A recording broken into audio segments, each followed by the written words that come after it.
Recently that the federal government here in Canada is considering a ban now on social media accounts for children under the age of 14. Now, this follows news out of Australia, where they have a social media ban for kids under 16, and it appears to be working there if you listen to the experts. Jenna Poste is with the group Unplugged Canada with the Nova Scotia chapter, and Jenna joins me now with more. And you were the first person I thought of when I read that Globe and Mail article. Some of your thoughts on what the federal government is proposing here? Well, we're happy to see them finally speaking out about this. They've been kind of largely silent up until this point, so we're happy to see that they're considering some kind of protections for kids online, but we'd really like to see that age be raised to 16.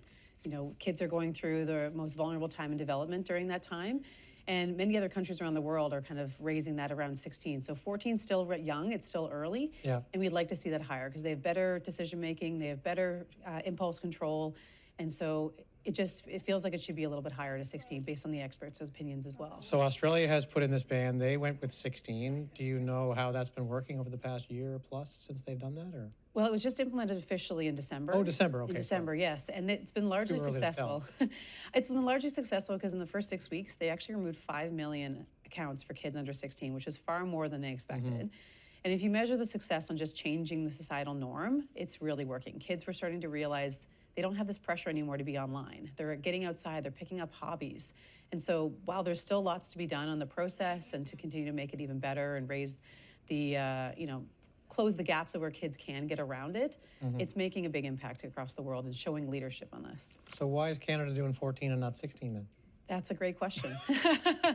And I'd encourage folks to reach out to their MPs and encourage them to push for 16. Right. Because really, every other country around the world, Norway, France, Spain, even Malaysia, Indonesia, they're all looking at 15, 16 being the age and not as young as 14. So from the articles that I've read, some of the big concerns about how the ban could be implemented and how effective it could be. So how should we implement that in Canada and how effective can it be?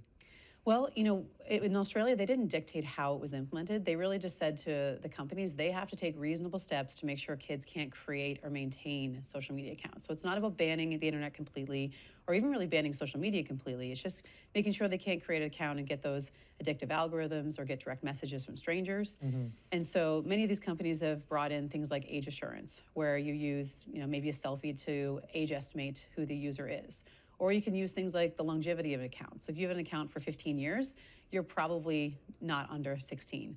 And so there's a number of ways in which companies can use the technology we have at our fingertips today to be able to ensure that the user is not under 16.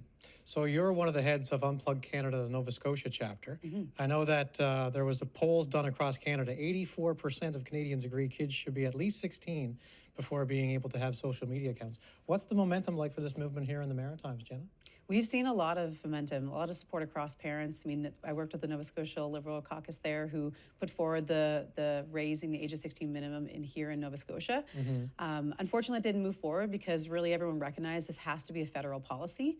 So they continue to work to raise their voice and encourage the federal government to take action.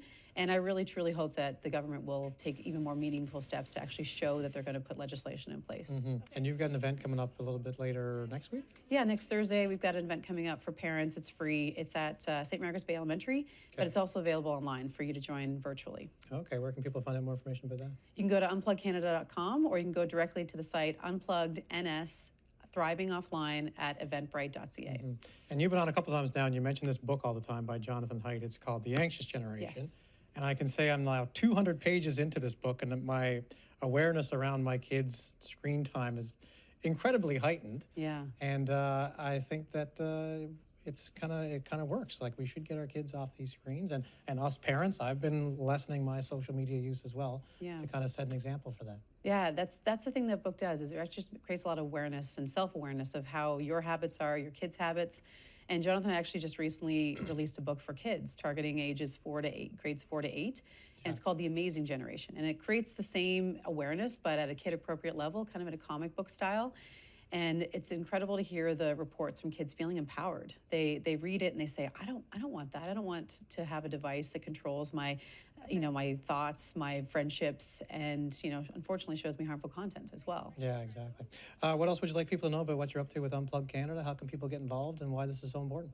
Well, I mean, visit unplugcanada.com. You can sign the pledge to delay smartphones with your kids. So again, show global shift in societal change. You can reach out to your MPs again and ask for them to support an age minimum of 16 and additional protections for kids online. Okay, we'll see where it goes, but the momentum seems to be building across the country for something of this nature.